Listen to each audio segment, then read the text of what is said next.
Hello नमस्कार, मैं योगेश आप सभी का शेखावाटी क्लासेस की डिजिटल प्लेटफॉर्म पे स्वागत करता हूं।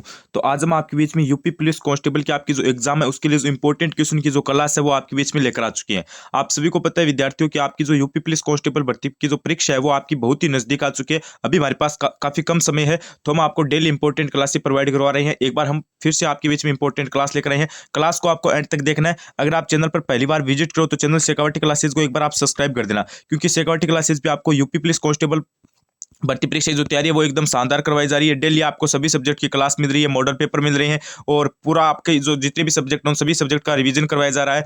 और आने वाले समय में हम पिछले एक साल का जो करंट अफेयर है वो भी हम आपको इस चैनल पे करवा देंगे। बस आपको करना क्या है, चैनल शेखावाटी क्लासेस के साथ जुड़ जाना है, सब्सक्राइब का बटन दिख रहा है उसको दबा देना है, जिससे क्या होगा कि आपकी जो तैयारी है वो एकदम शानदार होगी। तो क्लास को ज्यादा कुछ हम लेट नहीं करेंगे, देरी नहीं करेंगे, क्योंकि आपको पता है आपकी एग्जाम है वो बहुत ही नजदीक आ चुके हैं। तो हम अपना समय बर्बाद नहीं करेंगे। चैनल को आप एक बार अपनी ईमानदारी से सब्सक्राइब कर देना, जिससे क्या होगा कि हमारी जो न्यू क्लास है तो आपको सबसे पहले पता चल जाए। तो चलिए आज की इस क्लास को स्टार्ट कर लेते हैं। अंत में आपको कमेंट करके जरूर बताना है कि आपके कितनी क्वेश्चन सही होते हैं, ठीक है।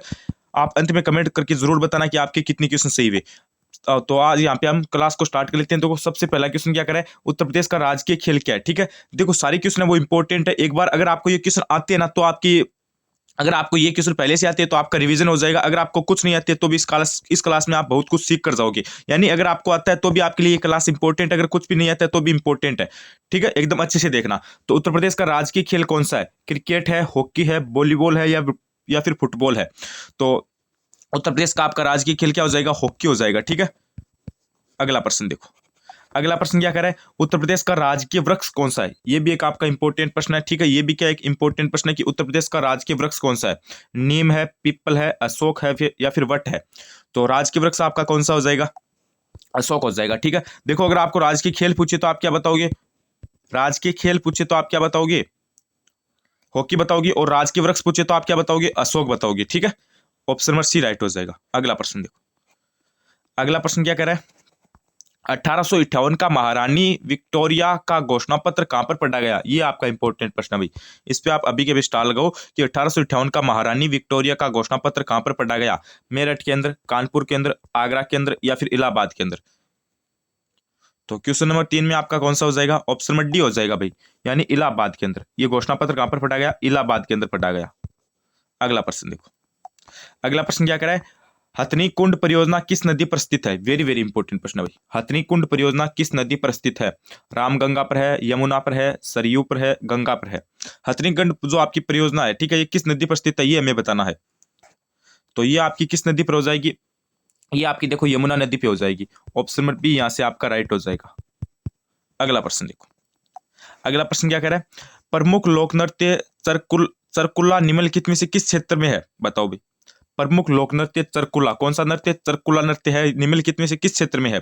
बुंदेलखंड में है, अवध में है, ब्रजभूमि में है, उपयुक्त में से कोई नहीं? तो ये आपका हो जाएगा गुरुजी ब्रजभूमि। कहां पर हो जाएगा? ब्रजभूमि में हो जाएगा। ऑप्शन नंबर आपका सी राइट हो जाएगा। अगला प्रश्न देखो। अगला प्रश्न क्या कर रहा है, दुधवा राष्ट्रीय उद्यान किस जनपद में है? दुधवा राष्ट्रीय उद्यान किस जनपद में है? ललितपुर में है, पीलीभीत में है, लखीमपुर खीरी में है या फिर सोनभद्र में है? तो ये आपका जो उद्यान है ये कौन सी जनपद में है, हमें ये बताना है कौन से जनपद में है। तो देखो ललितपुर में नहीं है, पीलीभीत में भी नहीं है, सोनभद्र में भी नहीं है, यानी कहां पर है? ये आपका लखीमपुर खीरी में है। लखीमपुर खीरी के अंदर है। अगला प्रश्न देखो। अगला प्रश्न क्या है, प्रदेश में सर्वप्रथम किस पक्षी विहार की स्थापना की गई? वेरी वेरी इंपॉर्टेंट प्रश्न है, स्टार लगा लेना, सीधा सीधा एग्जाम में छप सकता है कि प्रदेश में सर्वप्रथम किस पक्षी विहार की स्थापना की गई? सांडी पक्षी विहार की, नवाबगंज पक्षी विहार की, समान पक्षी विहार की या फिर सुर सरोवर पक्षी विहार की? प्रदेश में सर्वप्रथम किस पक्षी विहार की स्थापना की गई? इसमें आपका हो जाएगा ऑप्शन नंबर बी, नवाबगंज पक्षी विहार की गई, ठीक है। अगला प्रश्न देखो। अगला प्रश्न क्या है, प्रदेश का सबसे बड़ा वन्य जीव विहार कौन सा है? बताओ। प्रदेश का सबसे बड़ा वन्य जीव विहार कौन सा है? चंद्रप्रभा है, किशनपुर है, हस्तिनापुर है, रानीपुर है? तो क्वेश्चन नंबर 8 में आपका कौन सा हो जाएगा? हस्तिनापुर हो जाएगा। प्रदेश का सबसे बड़ा वन्य जीव विहार कौन सा है? आपका हस्तिनापुर। अगला प्रश्न देखो। अगला प्रश्न क्या कह रहा है, कौन सा राज्य भारत का शक्कर का प्याला कहलाता है? ये इंपॉर्टेंट प्रश्न भी। निम्नलिखित में से कौन सा राज्य भारत का शक्कर का प्याला कहलाता है? राजस्थान कहलाता है, पंजाब कहलाता है, उत्तर प्रदेश कहलाता है या फिर बिहार कहलाता है? हाँ, तो इसमें कौन सा हो जाएगा? इसमें आपका ऑप्शन नंबर सी राइट हो जाएगा, यानी उत्तर प्रदेश कहलाता है। ध्यान रखना, ऑप्शन नंबर सी राइट हो जाएगा। अगला प्रश्न देखो, अगला प्रश्न क्या है? उत्तर प्रदेश को कितने भौतिक विभाग में बांटा गया है? देखो सारे क्वेश्चन बोल रहा हूँ इंपॉर्टेंट है, क्लास को एकदम अच्छे से देखना, ठीक है? अगर आपको कुछ नहीं आता है तो भी इस क्लास से आप बहुत कुछ सीख कर जाओगे, अगर आपको सब कुछ आता है तो इस क्लास से आप रिवीजन करके जाओगे, ठीक है? ये बात आपको ध्यान रखनी है। यूपी पुलिस कांस्टेबल के लिए आपकी क्लास से इंपॉर्टेंट होने वाली है भाई। तो 2 में बांटा गया है, 4 में बांटा गया है, 3 में बांटा गया है या फिर 5 में बांटा गया है? उत्तर प्रदेश को कितने भौतिक विभाग में बांटा गया है? तो इसमें आपका हो जाएगा ऑप्शन नंबर सी, यानी 3 में बांटा गया है। अगला प्रश्न देखो, अगला प्रश्न है कि उत्तर प्रदेश की सर्वाधिक सीमा किस राज्य से लगती है? उत्तर प्रदेश की सर्वाधिक सीमा किस राज्य से लगती है? Bihar, Rajasthan, Madhya Pradesh, Haryana. Very very important प्रश्न आपका यहाँ से सीधा सीधा एग्जाम में छप सकता है कि उत्तर प्रदेश की सर्वाधिक सीमा किस राज्य से लगती है? उत्तर प्रदेश की सर्वाधिक सीमा आपकी लगती है मध्य प्रदेश से। ध्यान रखना, ऑप्शन नंबर सी राइट हो जाएगा। किससे लगती है? मध्य प्रदेश, यानी एमपी से लगती है। अब आपको पूछ ले कितने जिले लगाते हैं, तो आपको बताना है 11 जिले, लगभग 11 जिले इनके सीमा लगाते हैं। अगला प्रश्न देखो, अगला प्रश्न है कि उत्तर प्रदेश में किसान बही योजना कब लागू की गई? उत्तर प्रदेश में किसान बही योजना कब लागू की गई? 1954, 1978, 1992 या फिर 1996 में? तो ये आपकी की गई थी 1992 के अंदर। ध्यान रखना, ये योजना आपकी कब लागू की गई? 1992 के अंदर की गई। अगला प्रश्न देखो, अगला प्रश्न क्या कह रहा है? उत्तर प्रदेश के दक्षिण भाग में स्थित पठारी भूभाग को किस नाम से जाना जाता है? बताओ, ये भी एक आपका इंपॉर्टेंट प्रश्न है भाई। ये भी क्या है? एक इंपॉर्टेंट प्रश्न है कि उत्तर प्रदेश के दक्षिणी भाग में स्थित पठारी भूभाग को किस नाम से जाना जाता है? विंध्य पठार के नाम से, सतपुड़ा पठार के नाम से, बघेलखंड पठार के नाम से या फिर बुंदेलखंड पठार के नाम से? तो ये आपका जाना जाता है बघेलखंड पठार के नाम से। अगला प्रश्न देखो, अगला प्रश्न क्या कह रहा है? उत्तर प्रदेश में परमाणु ऊर्जा केंद्र कहां पर स्थापित किया गया है? उत्तर प्रदेश में परमाणु ऊर्जा केंद्र कहां पर स्थापित किया गया है? अलीगढ़ में, नरोरा में, सिंगरौली में या फिर मथुरा में? चौगदा में आपका कौन सा होगा? इसमें आपका हो जाएगा ऑप्शन नंबर बी, नरोरा में, ठीक है? कहां पर किया गया उत्तर प्रदेश का परमाणु केंद्र सबसे पहला स्थापित? नरोरा में। अगला प्रश्न देखो, अगला प्रश्न कि रामपुरा भारत का पहला गांव है जो कि अपना सौर ऊर्जा प्लांट लगाने वाला पहला बन गया है, वह कहां पर स्थित है? बताओ, क्वेश्चन क्या है? रामपुरा भारत का पहला गांव है जो कि अपना सौर ऊर्जा प्लांट लगाने वाला पहला बना है, तो वो कहां पर है? उत्तर प्रदेश में है, आंध्र प्रदेश में है, मध्य प्रदेश में है या फिर हिमाचल प्रदेश में है? तो वो आपका कहां पर है? उत्तर प्रदेश के अंदर है। कौन से राज्य के अंदर है? उत्तर प्रदेश राज्य के अंदर। अगला प्रश्न देखो, अगला प्रश्न है कि उत्तर प्रदेश विधानसभा के प्रथम अध्यक्ष कौन थे? ये आपका इंपॉर्टेंट प्रश्न भी। उत्तर प्रदेश विधानसभा के प्रथम अध्यक्ष कौन थे?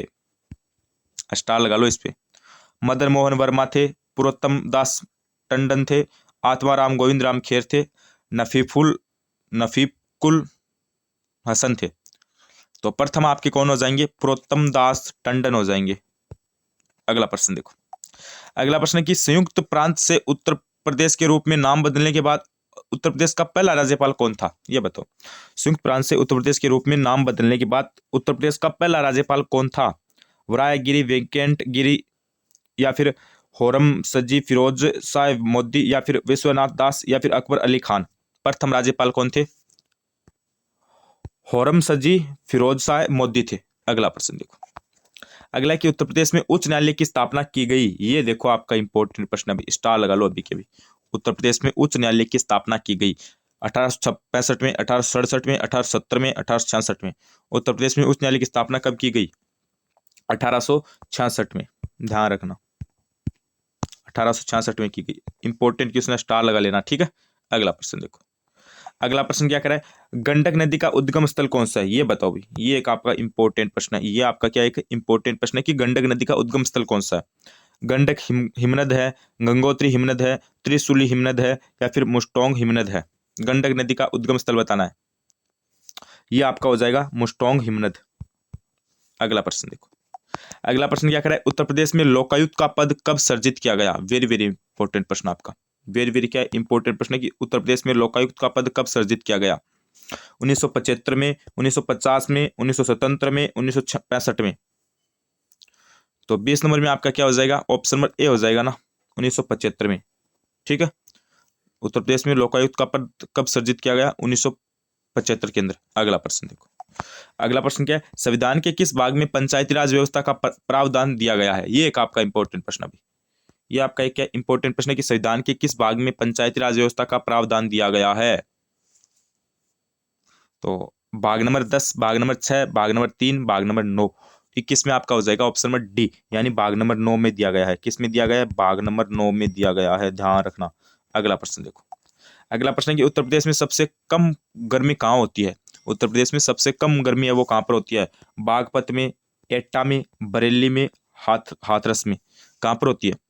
ये होती है सबसे कम आपकी बरेली के अंदर, ध्यान रखना। सबसे कम पूछा तो सबसे कम कहाँ पर होगी? बरेली के अंदर होगी, ध्यान रखना।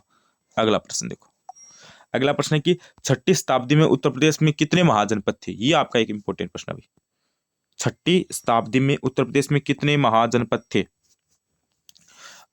8 थे, 15 थे, 19 या फिर 11? यानी 6ठी शताब्दी में उत्तर प्रदेश में कितने महाजनपद है? तो 23 में आपका कौन सा हो जाएगा? इसमें आपका हो जाएगा 8। कितने महाजनपद आपके? 8, ध्यान रखना। अगला प्रश्न देखो, अगला प्रश्न क्या है, उत्तर प्रदेश में जनसंख्या में 10 की वृद्धि दर सर्वाधिक कब थी? ये बताओ भाई। उत्तर प्रदेश जनसंख्या में 10 की वृद्धि दर है, जनसंख्या में 10 की वृद्धि दर है, वो सर्वाधिक कब थी? 1991 से 2001 के मध्य, 1981 से 1991 के मध्य, 1971 से 1981 के मध्य, 1961 से 1971 के मध्य। यानी कब ये जो वृद्धि है कब दर्ज की गई? तो ये आपकी कब हो जाएगी? चॉइस में आपका हो जाएगा ऑप्शन नंबर ए, यानी 1991 से 2001 के मध्य। ठीक है। अगला प्रश्न देखो, अगला प्रश्न है कि उत्तर प्रदेश में किस प्राचीनतम भूभाग का हिस्सा है? उत्तर प्रदेश है ये किस प्राचीनतम भूभाग का हिस्सा है? ये बताओ। गोंडवालैंड का है, यूरेशिया का है, अंगारालैंड का है, या फिर ओशियानिया है, ओशनिया का है? तो 25 में आपका हो जाएगा ऑप्शन नंबर ए, यानी गोंडवानालैंड का है। अगला प्रश्न देखो, अगला प्रश्न है कि काशी का सर्वप्रथम उल्लेख प्राप्त होता है? काशी का सर्वप्रथम उल्लेख कहाँ से प्राप्त होता है? रामायण से, अर्थवेद से, अर्थवेद में, या फिर आपका आचारांग सूत्र में, या फिर महावस्तु में? तो सर्वप्रथम उल्लेख कहाँ पर होता है? ये आपका होता है अर्थवेद में। ऑप्शन नंबर बी राइट हो जाएगा। अगला प्रश्न देखो, अगला कि उत्तर प्रदेश की साक्षरता दर कितनी है? उत्तर प्रदेश की साक्षरता दर पूछिए कितनी है भाई? 68% है, 68.67% है, 71% है, 68.68% है। सॉरी, 68% है, 68.67% है, 71% है, या फिर 67.68% है? तो इसमें आपका हो जाएगा ऑप्शन नंबर कौन सा? डी हो जाएगा, 67.68% है। कितनी है साक्षरता दर? 67.68%, 67.68। अगला प्रश्न देखो, अगला प्रश्न कि उत्तर प्रदेश में क्षेत्रफल की दृष्टि से सर्वाधिक वन क्षेत्र वाला जिला कौन सा है? उत्तर प्रदेश में क्षेत्रफल की दृष्टि से सर्वाधिक वन क्षेत्र वाला जिला बताना है भाई। पीलीभीत है, चित्रकूट है, लखीमपुर खीरी है, सोनभद्र है। तो सर्वाधिक आपका जिला आपका कौन सा हो जाएगा? सोनभद्र हो जाएगा। ठीक है, वन क्षेत्र वाला। अगला प्रश्न देखो, अगला प्रश्न क्या कह रहा है, सिराज ए हिंद के नाम से कौन सा नगर प्रसिद्ध है? वेरी वेरी इंपॉर्टेंट प्रश्न है। सिराज ए हिंद के नाम से कौन सा नगर प्रसिद्ध है? कानपुर प्रसिद्ध है, लखनऊ प्रसिद्ध है, जौनपुर प्रसिद्ध है, वाराणसी प्रसिद्ध है? 29 में कौन सा होगा? 29 में आपका सी हो जाएगा, जौनपुर। कौन सा प्रसिद्ध है? अरे जौनपुर प्रसिद्ध है, ध्यान रखना। ऑप्शन नंबर सी को लॉक कर देना। अगला प्रश्न देखो, अगला प्रश्न क्या है, उत्तर प्रदेश का सर्वाधिक विस्तृत पक्षी विहार कौन सा है? ये बताओ भाई। उत्तर प्रदेश का सर्वाधिक विस्तृत पक्षी विहार कौन सा है? समान पक्षी विहार है, नवागंज पक्षी विहार है, या फिर लाख बहासी पक्षी विहार है, या फिर सांडी पक्षी विहार है? तो ये आपका हो जाएगा लाख बहासी पक्षी विहार। उत्तर प्रदेश का सर्वाधिक विस्तृत पक्षी विहार कौन सा हो जाएगा? लाख बहासी पक्षी विहार हो जाएगा। अगला प्रश्न देखो, अगला प्रश्न क्या कर रहा है, राज्य में एक बब्बर शेर सफारी स्थापित किया जा रहा है, बलरामपुर में, महाराजगंज में, इटावा में, या फिर पीलीभीत में? तो ये आपका कहां पर किया जा रहा है, हमें ये बताना है। तो ये आपका किया जा रहा है इटावा के अंदर, ध्यान रखना। राज्य में एक बब्बर शेर सफारी स्थापित किया जा रहा है इटावा के अंदर। अगला प्रश्न देखो, अगला प्रश्न है कि निम्न में से किस फसल में के उत्पाद में उत्तर प्रदेश देश का सबसे बड़ा उत्पादक है? ये बताओ, निम्न में से किस फसल के उत्पादन में उत्तर प्रदेश का देश में सबसे बड़ा उत्पादक है? चावल, मक्का, जौ, गेहूं? तो इसमें आपका हो जाएगा ऑप्शन नंबर डी, यानी गेहूं के। अगला प्रश्न देखो, अगला प्रश्न क्या कर रहा है, उत्तर प्रदेश में केसर का उत्पादन कहां पर होता है? वेरी वेरी इंपॉर्टेंट प्रश्न है कि उत्तर प्रदेश में केसर का उत्पादन कहां पर होता है? अलीगढ़ में, सहारनपुर में, वाराणसी में, या फिर नोएडा में? तो ये आपका उत्पादन कहां पर होता है? 33 में आपका हो जाएगा ए, यानी अलीगढ़ के अंदर, ध्यान रखना। अलीगढ़ के अंदर होता है। एक सेकेंड, हाँ अलीगढ़। अगला प्रश्न देखो, अगला प्रश्न क्या है, उत्तर प्रदेश में यूरेनियम कहाँ पर उपलब्ध है, ये बताओ। उत्तर प्रदेश में यूरेनियम कहाँ पर उपलब्ध है? ललितपुर में है, महाराजगंज में है, इटावा में है, या फिर पीलीभीत में है? तो ये आपके हो जाएंगे ललितपुर के अंदर। अगला प्रश्न देखो, अगला प्रश्न आपका क्या कह रहा है, उत्तर प्रदेश में सर्वाधिक थारू जनजाति किस जिले में निवास करती है, ये बताओ। किस जिले में पाई जाती है या फिर निवास करती है? कानपुर, गोंडा, गोरखपुर, या फिर खीरी? तो उत्तर प्रदेश में थारू जनजाति आपको पता है सबसे ज्यादा कहां पर पाई जाती है? गोरखपुर क्षेत्र के अंदर। कौन से क्षेत्र में? गोरखपुर क्षेत्र में, ध्यान रखना। ऑप्शन नंबर सी राइट हो जाएगा। तो ये तो आज के हमारे इंपॉर्टेंट प्रश्न थे। अभी आप मुझे कमेंट करके बताना आपकी कितनी क्वेश्चन सही हुए, ठीक है। अभी आप कमेंट करके क्या बताना आपकी कितनी क्वेश्चन सही हुए और क्लास आपको कैसी लगी, ईमानदारी से बताना भी आपकी कितनी क्वेश्चन सही हुए। और चैनल पर पहली बार विजिट करो तो चैनल को एक बार सब्सक्राइब जरूर कर देना। अभी भी आपने चैनल को सब्सक्राइब नहीं करके तो सिक्योरिटी क्लासेस को सब्सक्राइब कर दीजिए। सब्सक्राइब का बटन दिख रहा है उसको दबा दीजिए। यहाँ पे आपको यूपी पुलिस कांस्टेबल भर्ती परीक्षा के लिए डेली इंपॉर्टेंट क्लास है वो मिलती रहेगी और आपको हर एक सब्जेक्ट की महामैराथन भी क्लास मिलेगी। तो आपको सब्सक्राइब कर देना है। धन्यवाद।